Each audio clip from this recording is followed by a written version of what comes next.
High court division কোটা প্রথা বহাল রেখে 2018 সালের প্রজ্ঞাপন বাতিল করে যে রায় দিয়েছিল, সেই রায়টি আপিল বিভাগ আজকে দীর্ঘ শুনানির পর হাইকোর্ট ডিভিশনের রায়টিকে বাতিল ঘোষণা করা হয়েছে। হাইকোর্ট ডিভিশনের রায়টিকে রদ ও রহিত করা হয়েছে। হাইকোর্ট ডিভিশনের রায়টিকে রদ ও রহিত করা হয়েছে, অর্থাৎ হাইকোর্ট ডিভিশনের রায়টি বাতিল বলে গণ্য হলো। আর হাইকোর্ট ডিভিশনের রায়টি অন্য একটা সিপির উপর ভিত্তি করে দেওয়া হয়েছিল, সেই সিপিটাকে অকার্যকর করা হয়েছে রায়কে। আর কোটা প্রথাটাকে আন্ডার আর্টিকেল 104 যে সাবমিশনটি আমি করেছিলাম, আগেও আপনাদেরকে বলে আসছি, অ্যাপিলেট ডিভিশন আর্টিকেল 104 অনুযায়ী কোটা প্রথার একটি চূড়ান্ত সমাধান দিয়েছেন। সেই সমাধানটি হচ্ছে বর্তমান প্রেক্ষাপটকে বিবেচনা করে মুক্তিযোদ্ধাদের জন্য 5% থাকবে, সাধারণ কোটা থাকবে 93%, আর 7% কোটা থাকবে। তার মধ্যে 5% হতে মুক্তিযোদ্ধা, তার সন্তান এবং তার পুত্রদের, নাতি নাতনিদের জন্য, আর 1% হচ্ছে নৃগোষ্ঠী যারা রয়েছে, ক্ষুদ্র নৃগোষ্ঠী তাদের জন্যে, আর 1% হচ্ছে প্রতিবন্ধী এবং তৃতীয় লিঙ্গ তাদের জন্য। অর্থাৎ টোটাল কোটা হলো 7%, আর মেধায় হলো 93% নিয়োগ পাবে। আন্দোলনরত শিক্ষার্থীরা যে দাবি করে আসছিল সর্বনিম্ন কোটা থাকতে হবে 5%, এর থেকে সর্বোচ্চ সংখ্যা তারা বলে নাই। অ্যাপিলেট ডিভিশন সার্বিক দিক বিবেচনা করে আন্ডার আর্টিকেল 104 সেটাকে 7% নির্ধারণ করে দিয়েছেন এবং সরকারকে বলেছেন 3 মাসের মধ্যে এই সংক্রান্ত গেজেট জারি করে অ্যাপিলেট ডিভিশনে দায়ের করার জন্য 3 মাসের মধ্যে গেজেট করার জন্য বলে দিয়েছেন। এবং ছাত্রছাত্রীদেরকে আহ্বান জানিয়েছেন তারা যেন ক্লাসে ফিরে যায়, শান্তিপূর্ণভাবে ক্লাসে ফিরে যায়। গার্জিয়ানদেরকে আহ্বান জানিয়েছেন তারা যেন তাদের সন্তানকে বুঝিয়ে ক্লাসে ফেরত যেতে বলে, এবং শিক্ষার্থী যারা রয়েছে তারা যেন আদালতের প্রতি সম্মান রেখে, তাদের এই আন্দোলন থেকে আদালতের আদেশের প্রতি সম্মান রেখে তারা তাদের আন্দোলন থেকে সরে যায় এবং আজকেই যেন ঘোষণা দেয় যে তারা আর এই আন্দোলনের সাথে নেই। এবং যে ক্ষয়ক্ষতিগুলি হয়েছে, প্রাণ ঝরে পড়েছে, এই জন্য অ্যাপিলেট ডিভিশন দুঃখ প্রকাশ করেছেন। একটি লম্বা অবজারভেশন অ্যাপিলেট ডিভিশন দিয়েছেন।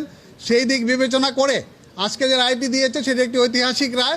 আমাদের যে কোটা প্রথার প্রচলন চলে আসছিল সেটিকে সংস্কারের একটি ধারা আমি বলবো রেখে আপিলেট ডিভিশন যে রায় দিয়েছেন, আমরা বলবো এই রায়টি যেন সবাই মেনে নেন এবং আন্দোলনরত শিক্ষার্থী যারা তারা যেন ঘরে ফিরে যান, তারা যেন শান্তিপূর্ণ পরিবেশ বজায় রাখেন। এবং এই আন্দোলনকে কেন্দ্র করে তৃতীয় পক্ষ যারা মাঠে আসছে আমি বলবো তাদেরকে, তারা যেন আর ঘোলাপানিতে মাছ শিকার না করেন, তারা যেন রাষ্ট্রীয় সম্পদের ক্ষয়ক্ষতি না করেন, তারা যেন এই ঘোলাপানিতে মাছ শিকার করার যে প্রবণতা, তারা এই কোমলমতি শিক্ষার্থীদেরকে ভুল বুঝিয়ে তারা তাদের সরকার পতনের আন্দোলনের হাতিয়ার হিসেবে ব্যবহার করা যে অসৎ উদ্দেশ্য এবং অসৎ প্রবণতা, তার থেকে যেন তারা ফিরে যায়, সে আহ্বান আমি তাদেরকে জানাবো। এবং রায়ে এইটিও বলে দেওয়া হয়েছে, যেহেতু বিষয়টি পলিসি ম্যাটার, আজকে আলোচনার সবচেয়ে বড় বিষয় ছিল যে বিষয়টি পলিসি ম্যাটার। 3টা আর্গুমেন্ট ছিল। পলিসি ম্যাটার হওয়ার কারণে হাইকোর্ট ডিভিশন সরকারের পলিসি ম্যাটার বিষয়ে কোনো রায় দিতে পারে না। কিন্তু আজকে অ্যাপিলেট ডিভিশন 104 ধারাকে অবলম্বন করে যে নির্দেশনা দিয়েছেন, সেখানে কিন্তু আবার এক্সিকিউটিভকে বলে দিয়েছেন যে পরবর্তীতে তারা ইচ্ছা করলে কোটা পরিবর্তন এবং সংস্কার করতে পারবে। এই রায় কোনো বাধা হয়ে দাঁড়াবে না। আরেকটি বিষয় ক্লিয়ার করা দরকার যে হাইকোর্টের জাজমেন্টে মুক্তিযোদ্ধা এবং তাদের সন্তানদেরকে ব্যাকওয়ার্ড হিসাবে উল্লেখ করা হয়েছিল, কিন্তু অ্যাপিলেট ডিভিশন মনে করে বা আমরা সাবমিশন করেছি যে মুক্তিযোদ্ধারা আমাদের জাতির সূর্য সন্তান, তারা আমাদের গৌরব, তাদেরকে কখনোই ব্যাকওয়ার্ড হিসেবে চিহ্নিত করা যাবে না, তারা ফরওয়ার্ড থাকবে সবসময়। তাদের সম্মানার্থে এই কোটা দেওয়া হয়েছে, এটা তাদের সম্মানের বিষয়। আর অন্য যারা পেয়েছে তারা তাদের রাইট হিসেবে সংবিধানের আর্টিকেল 28, 29, 14 অনুযায়ী যেভাবে প্রোটেক্ট করতে বলা হয়েছে, সরকার সেভাবে তাদের রাইট এবং তাদের ইন্টারেস্টটাকে প্রোটেক্ট করবে।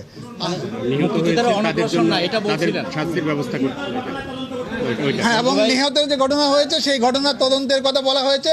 মাননীয় বিচারপতি খন্দকার দিলুরুজ্জামানকে প্রধান করে যে সুপ্রিম কোর্টের বিচারপতি, উনি হাইকোর্ট ডিভিশনের বিচারপতি, ওনাকে প্রধান করে যে তদন্ত কমিটি গঠন করা হয়েছে, প্রত্যেকটা মৃত্যুর ঘটনা নিরূপণ করে কারা দোষী আছে সেইটা উনি নিরূপণ করে একটা রিপোর্ট যথাসময়ে সাবমিট করবেন বলে আদালত আশা প্রকাশ করেছে। তদন্তে সরকারকে সহযোগিতার কথা বলা হয়েছে এবং তদন্ত কার্যে সরকারকে সহযোগিতা করার জন্য অ্যাপিলেট ডিভিশন বলে দিয়েছে।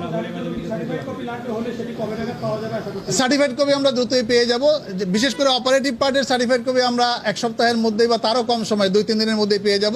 পুরা জাজমেন্ট পেতে আমাদের একটু সময় লাগবে। বাংলাদেশের কোটা সিস্টেম এখন খুবই পরিষ্কার।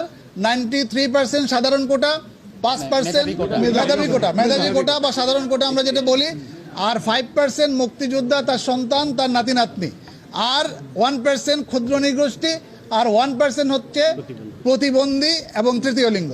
কিন্তু সরকারকে যে স্বাধীনতা দিল সেটাতে তো এই 93% যে মানতে হবে সেটা তো বাধ্যবাধকতা নাই। না, এটা হলো এটা তো clear করতে হবে। পরবর্তীতে পরিবেশ পরিস্থিতি বিবেচনায় যদি সরকার মনে করে, যেহেতু এটা পলিসি ডিসিশন, এটা কিন্তু কোনো কিছুকে সামনে রেখে না, শুধুমাত্র পলিসি ডিসিশনটা সরকারের হাতেই থাকতে হবে।